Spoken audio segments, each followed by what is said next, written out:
Good evening, good afternoon, wherever you find yourself in this weird, wild, wacky world of ours, and welcome to another exciting installment of Darkness in Dublin.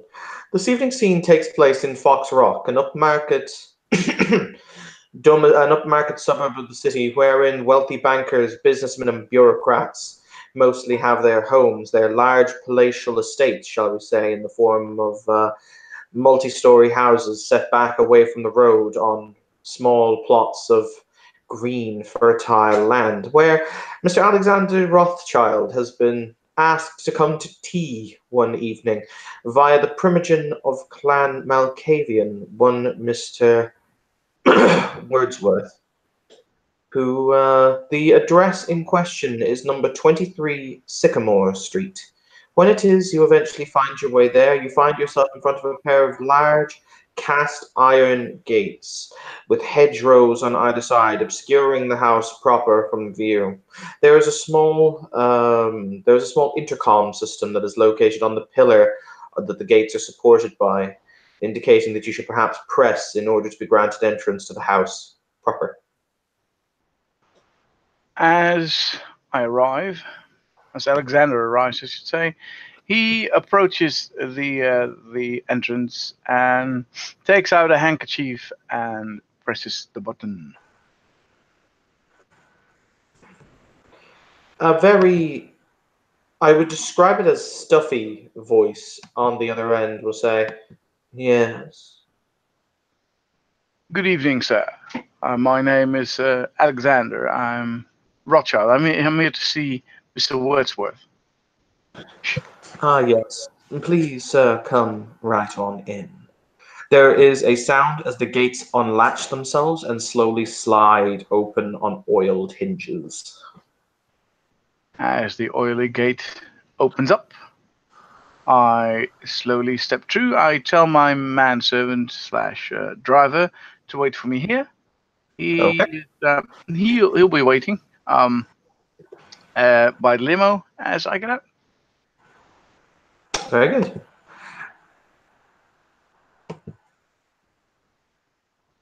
And I shall be walking towards the front door. Very good. The front door is a large red affair with a large brass knocker set in the center. However, before you get there, the door itself will slide open. As you will see an elderly man dressed in a rather upmarket three-piece suit, standing there holding the door. He will incline his head ever so slightly as Alexander makes his way forward. Oop, hang on, my actual. Oh, no, that's fine. I can let that go. Sorry, my phone starts to ring. Pay no attention to it. It's fine. He, he will say, Mr. Rothschild, I presume. You are indeed correct, sir. Very good. My name is Jenkins. I'm the butler, sir. Would you care to step inside? Would you like me to take your hat and coat? Yes, thank you very much. And he does indeed so. Okay. Hat, coat, and walking cane. Okay. He will close the door behind you before he goes ahead and takes your accoutrements. He will put your hat up on a hat peg, and he will place your coat on a coat rack and your cane in a umbrella stand before he will say, would you care to follow me, sir? Please lead the way. Very good, sir. You will be led upstairs, down a long corridor upon which either side you will see a number of very interesting portraits of different landscapes. There's no people involved at all. It's almost a touch impersonal. There's no kind of homely touches, if you understand me. There are no pictures of any other people, but there are pictures of landscapes and pictures of animals. These are the same in terms of photographs that sit on small tables, etc. Never a picture of another human being, until he will stop at a pair of large double doors and he will say, "This way, sir," before he will open them. You will find yourself in a long, large room, roughly about 20 meters long and about 10 meters or 15 meters wide. It is dominated via bookshelves that exist on either side of the room on two floors. There's a spiraling metal staircase that leads up to a second floor that you can see. Books dominate the room, huge leather-bound volumes written in half a dozen different languages, some of which have not been uttered in a very long time by the tongues of man, etc. There is a blazing fire set in the hearth. Please make me a Rorschach test, difficulty 3. Because it's a pretty big fire. I'll do as soon as I can. I didn't anticipate 4 Rorschach rolls, obviously, because I'm playing vampire, so that should never be a thing. Just sorry, I was doing 3 other different things. I'll start up Discord as soon as I can.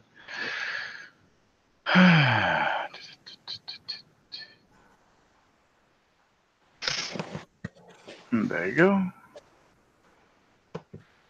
I'll use the dice roller rolls. There you go. And Rorschach is, I believe, Courage, which I'm not sure if I have enough of. Remind You can me, I always can. take a look at. Yeah, I know, I can.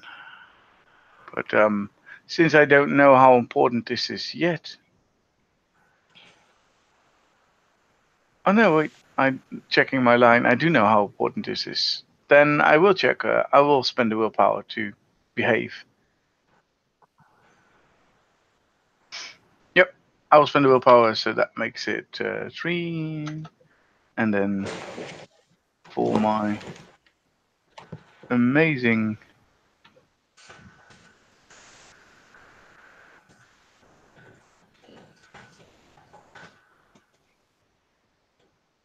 Oops, have I? I think those scores have been lost in translation. I haven't spent them yet. I'm not seeing any roll, so. No, give me a second. Take your time. There you go. Yep, you're fine. You shake it off. It's like, ooh, fire. Ooh, okay. You will see seated at the other end of the room behind a large desk, scribbling in some kind of large book that dominates his table via lamplight, Mr. Wordsworth, who will sit up as you enter. His very, very pale eyes flick over you, up, down, up, down. Ah, Mr. Rothschild, please come in. Mr. Rothschild takes a 1 more step forward, so he's actually very much in front of the desk. Would you care for something to drink? Yes, please. He will pour from a decanter on his desk. He will pour what is obviously whiskey into a into. He'll say, "Do you still partake?" My apologies. Do I still partake? Sorry. In normal food and drink. Actually, it's been quite some time. I'm trying to upkeep it somewhat, so the people at the house don't get alarmed. You know, the regular servants. Of course, very well. He will pour you a measure of whiskey into a glass before he will push it across the table. Before he will pour one for himself. He kind of swirls it around in his hand before he scents it. He then places it down next to the book. He will look up and say, "And what is it I can do for you, Mr. Rothschild?" In all honesty, sir, I cannot explain this fully yet to you because I am not yet completely aware of what it is that you are indeed completely capable of.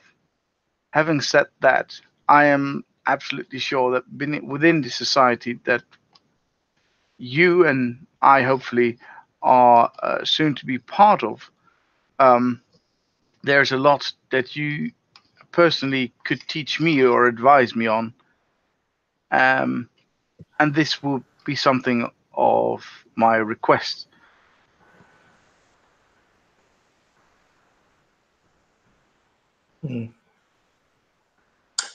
I see. Interesting. Yes, well, I am meant to speak for our clan in this city. That is my position. Yes, Primogen, I've heard, is the title, correct?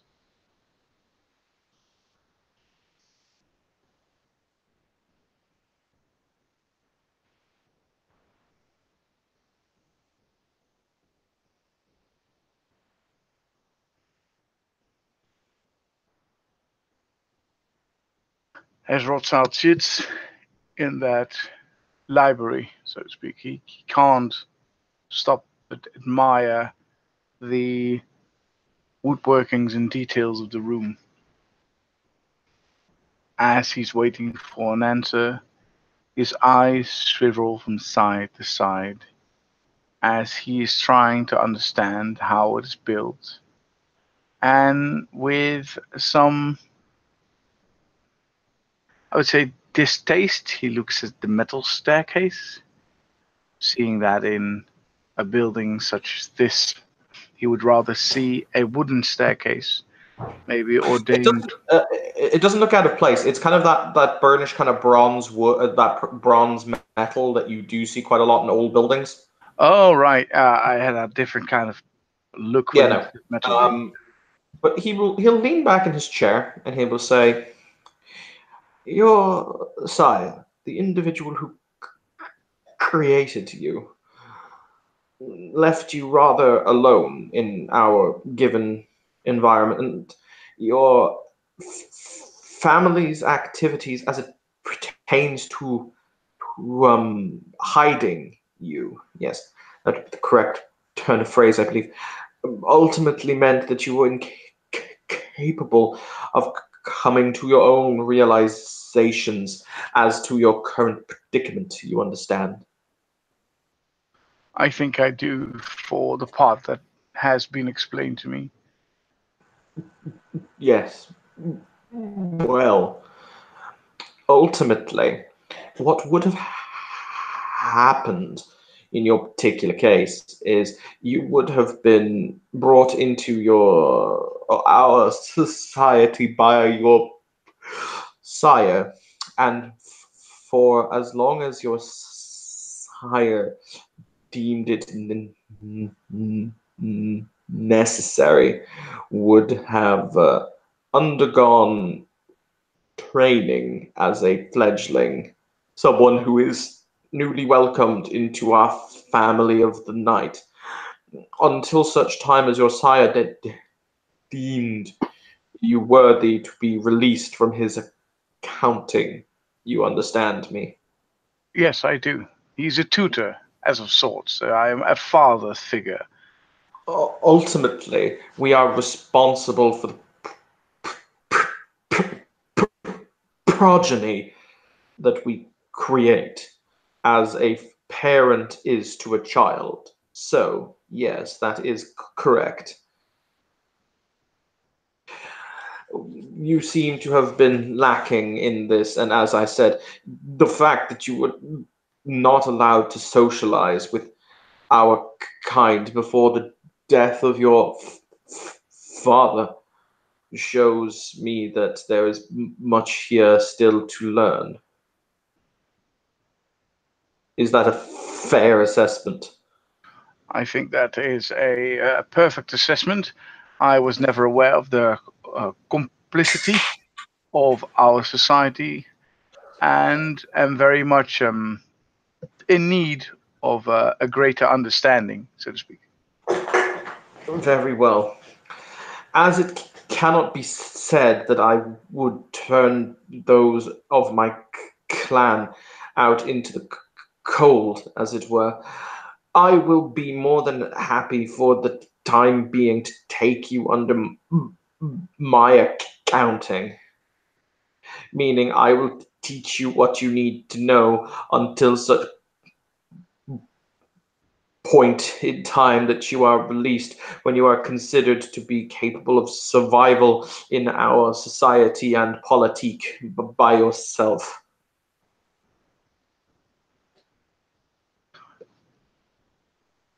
Alexander is looking at Wordsworth. At the moment, he is also Wordsworth can recognize from a fellow Malkavian that he is listening to something, or something is talking in his ear. He's looking kind of annoyed uh, because of the talking, um, but he's trying to focus on what's being said, and you can see he needs to divide his attention, and then he looks annoyed to his right, and and try to push his hand out, so to speak, like pushing the figure that's talking to him away, and saying, I understand that I am, and I'm most appreciative of your gift, I should say, your gift of knowledge. Hmm. As it pertains moving forward, is there anything in particular at this moment in time you require from me? Yes, actually, I do. Um, I need to understand how it is that I can achieve um, achieve domain. Is that before or after I'm released in society? I ask because um, I do have a resident of my own. It is being well protected, obviously, because my father was rather, well, I wouldn't say paranoid, but rather um, he was rather aware of the dangers within the world, so to speak. He will raise a finger and he will say, what I can do is if you leave me the address of your home, I will speak to the prince and have the domain assigned to myself, at which point you may have the access and use of the domain until you are released from my keeping. Then it will be transferred to you. Uh, That's Alexander, agreeable. see, Alexander, seeing no harm in this, he nods and says, "Thank you, I appreciate that." Then I, go ahead. he was like, I am somewhat apolitical when it comes to these particular situations, Mr. Rothschild, but the very first piece of advice I could give you is ultimately be very careful in our society whom it is and in whom it is you place your trust. From a very early moment, I believe that because we are of the same blood, this matters a great deal in trust. To some, it does. Some people value the old way of clan before all. However, that mindset is changing. I fortunately hold to an older credos. But he will push a piece of paper and a pen across the table to you before he will say, denote the address and I will see what I can do for you. As he's asking him to write down his name, of his address, he will write down address. You can see that's still a very old, classy kind of handwriting, like a like it's been a handwriting that's been severely trained, so to speak. You can see even himself making slight adjustment to his own handwriting, and cursing to himself, almost mumbling when he makes a mistake. Wonderful. That will be done as soon as I am able. Is there any other concern that you wish to raise? I would like to know what your training ensues, so I might prepare myself properly. First, we must give you a basic understanding, which will come from my direct tutelage on important matters. This will be more so my instruction in a more bookish sense. Then we will move on to the more practical side of your current condition. You understand? He nods. I think I do. Very good. In that case, Mr. Rothschild, now that we have concluded our business, I will say good evening to you. If you would care to, oh, he will slide across the business card that contains his, that has his number, etc. You may feel free to contact me again at some point this week, and we will arrange more definite matters of your instruction. That would be most welcome. I have, of course, many questions, but these seem the most important. As a new kindred. One understands. Rothschild then simply rises up and nods. He does not extend a hand, like touching is still a bad thing. And he will simply nod politely. Cool. All right. In that case, thank you, player, for playing. Thank you, watchers, for watching. This has been another scene in Darkness in Dublin. Have a pleasant evening.